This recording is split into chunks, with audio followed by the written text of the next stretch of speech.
লাল্লাহু লা ইলাহা ইল্লাল্লাহু লা ইলাহা ইল্লাল্লাহ লা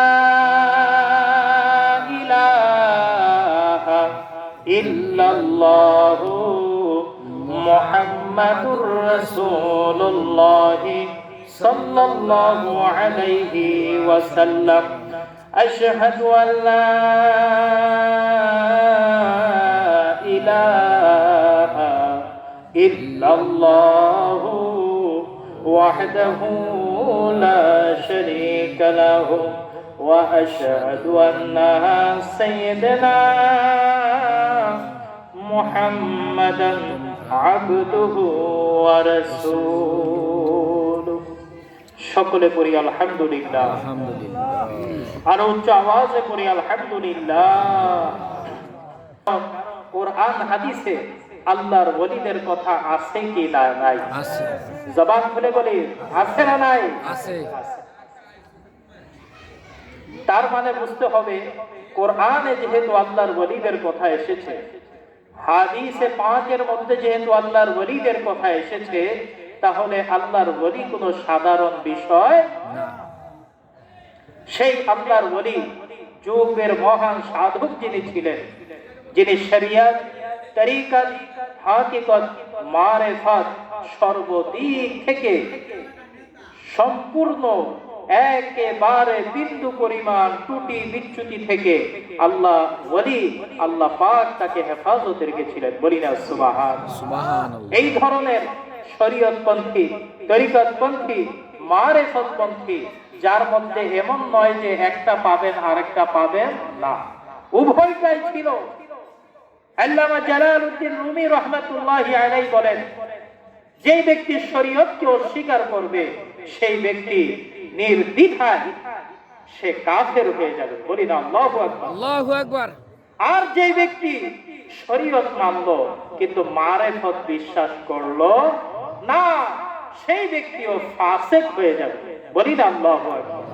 তাহলে বুঝতে হবে আমাদের বুজুর্গানে দ্বীন, আকাবিরগণ, যুগ শ্রেষ্ঠ আলেমে দ্বীন, পাশাপাশি আল্লাহর নেক বান্দাও ছিলেন তারা। বলি না সুবহানাল্লাহ। তারা এটা স্বীকৃতি দিয়ে গেছেন যে শুধু শরীয়ত মানবা, মারিফত মানবা না এটাও হবে না, আবার শুধু মারিফত মানবা, শরীয়ত মানবা না সেটাও চলবে না, উভয়টাকে পালন করতে হবে। বুঝতে পারছেন কথা? নবী আমার দু জাহানের বাদশা নবী রাহমাতাল লিল আলামিন, তার 63 বছরের জিন্দেগি পুরোটাই আমাদের জন্য অনুসরণীয় এবং অনুকরণীয়। বলি না সুবহানাল্লাহ।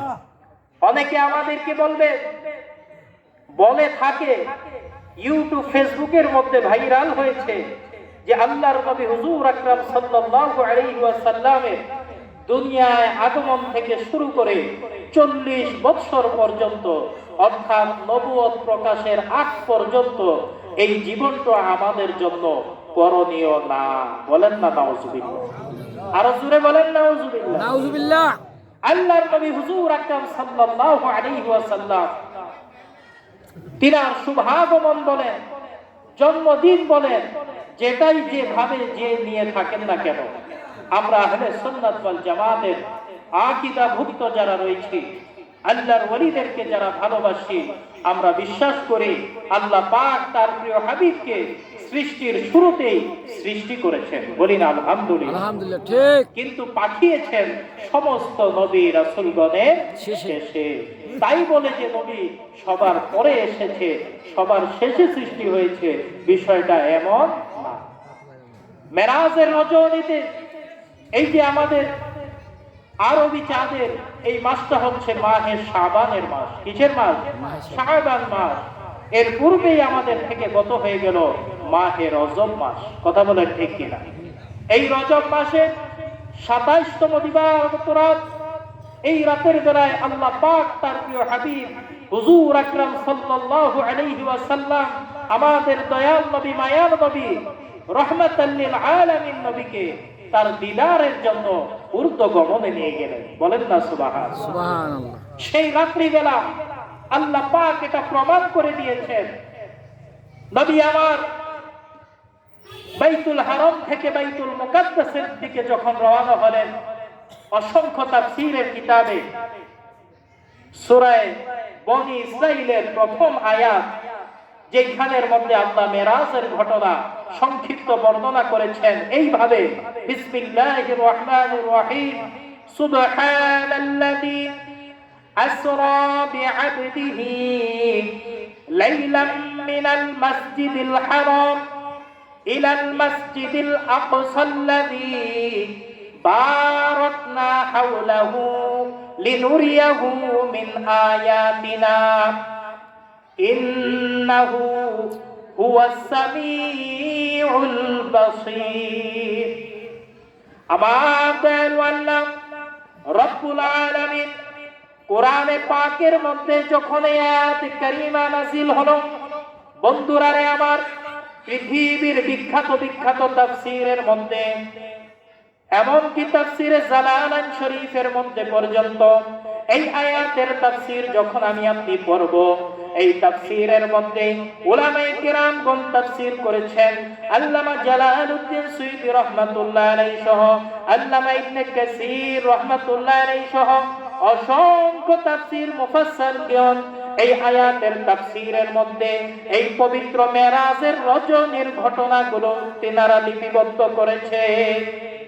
আমার নবী, মায়ার নবী, দু জাহানের বাদশা নবী রাহমাতাল লিল আলামিন যখন এই মেরাজের রজনীতে হযরতে জিবরিল আমিন, যিনি সমস্ত ফেরেশতাদের সরদার, বলেন না সুবহানাল্লাহ।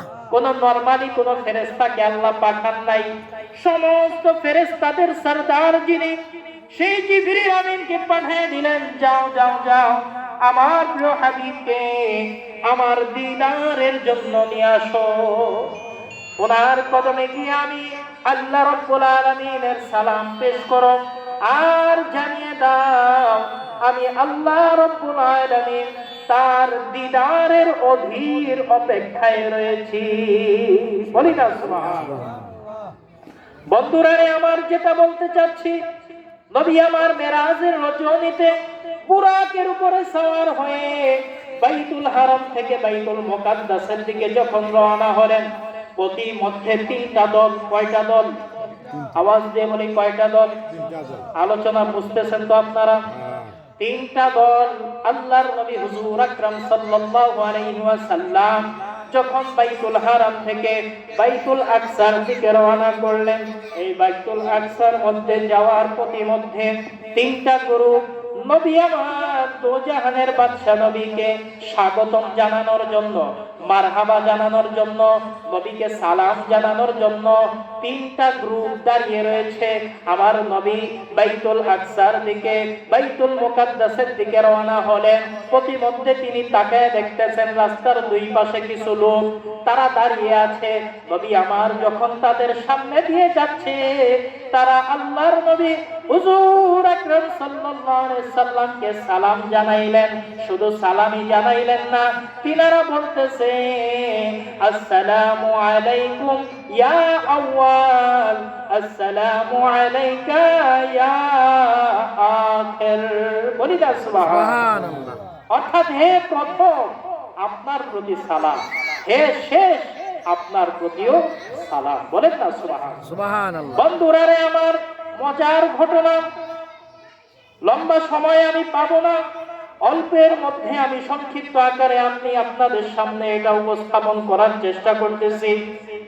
নবী আমার যখন বাইতুল মুকাদ্দাসে পৌঁছে গেলেন, বাইতুল মুকাদ্দাসের লম্বা ঘটনা, নবী আমার বাইতুল মুকাদ্দাসের দরজা দিয়ে মসজিদে আকসায় যখন প্রবেশ করতেছেন, একজন নয়, দুইজন নয়, 1,00,000 মতান্তরে 2,24,000 পয়গাম্বর দরজার দুই পাশে সারিবদ্ধ হয়ে দাঁড়িয়ে আছে। নবী আমার যখন প্রবেশ করে নবীর প্রতি সালাতু ওয়াস সালাম পাঠ করতেছে আর মারহাবা ইয়া রাসূলুল্লাহ, মারহাবা ইয়া নবী আল্লাহ, মারহাবা ইয়া হাবিব আল্লাহ বলে স্বাগতম জানাচ্ছে। বলি না সুবহানাল্লাহ। আর আওয়াজ দিয়ে বলি ইয়া রাসূলুল্লাহ। বন্ধুরা রে আমার, নবী আমার মসজিদে আকসায় প্রবেশ করলেন। মসজিদে আকসায় প্রবেশ করার পরে হযরত জিবরিল আমিন বলতেছে, ইয়া রাসূলুল্লাহ, নবী গো, আপনার সম্মান দুনিয়ার মানুষকে দেখানোর জন্য আজকে শুধু দুনিয়ার মানুষ নয়, আসমান জমিনে আল্লাহ রাব্বুল আলামিনের যত সৃষ্টি রয়েছে সমস্ত সৃষ্টি জগৎকে দেখানোর জন্য আপনি যে সমস্ত নবীদের নবী, আপনি যে সমস্ত রাসূলদের রাসূল, যত জায়গার জন্য আল্লাহ রাব্বুল আলামিন, তত জায়গার জন্য যে আল্লাহ পাক আপনাকে রহমাতাল লিল আলামিন বানিয়েছেন, এটা দুনিয়ার মাঝে আখিরাতের মাঝে আসমান জমিনে প্রমাণ করে দেওয়ার জন্য আজকে মসজিদে আকসার মধ্যে এই আয়োজন করেছে। সুবহানাল্লাহ। জিবরিল আমিন ডাক দিয়ে বলল, ইয়া রাসূলুল্লাহ, এইখানে আপনি 2 রাকাত সালাত আদায় করা হবে, এই সালাতের ইমামতি আপনি করবেন। এই ইমামতি জিবরিল আমিন বলার আগে সমস্ত নবী রাসূলরা নামাজের জন্য সারিবদ্ধ হয়ে দাঁড়িয়ে আছে। কেউ ইমামতি করার জন্য যাচ্ছে না, কেউ সাহস পাচ্ছে না। কারণ কি করে পাবে? যেই নবীগণ, যেই রাসূলগণ তাদের জীবদ্দশায় আল্লাহর কাছে দোয়া করেছেন, বারে ইলাহি, তোমার কাছে আমরা দুনিয়ার ধন দৌলত কোনো কিছু চাই না, দুনিয়ার মান সম্মান চাই না। হে রব্বুল আলামিন, যেই নবীকে তুমি বড় ভালোবাসো, যেই রাসূলকে তুমি বড় ভালোবাসো, যার নাম তোমার পবিত্র নাম মুবারকের সাথে আরশ আজিমের চৌকাঠের মধ্যে তুমি লিপিবদ্ধ করে রেখেছো, ইয়া রাব্বুল আলামিন, একটাই মাত্র ফরিয়াদ এই দুনিয়ার বুকে, যেই নবীকে তুমি এত ভালোবাসো, যেই নবীকে তুমি এত পছন্দ করো, যেই নবীকে তোমার আপন বন্ধু বানাইছো, ও আল্লাহ, মেহেরবানি করে সেই নবীর উম্মত হিসেবে আমাকে তুমি কবুল করে নাও। জোরে জোরে বলি সুবহানাল্লাহ। সমস্ত নবী রাসূলরা পর্যন্ত আল্লাহর দরবারে ফরিয়াদ জানাইছে, মালিক, আমাদেরকে জামানার নবী রাসূল না বানাইয়া আখিরি জামানার নবীর উম্মত হিসেবে কবুল করে নাও। বলি সুবহানাল্লাহ।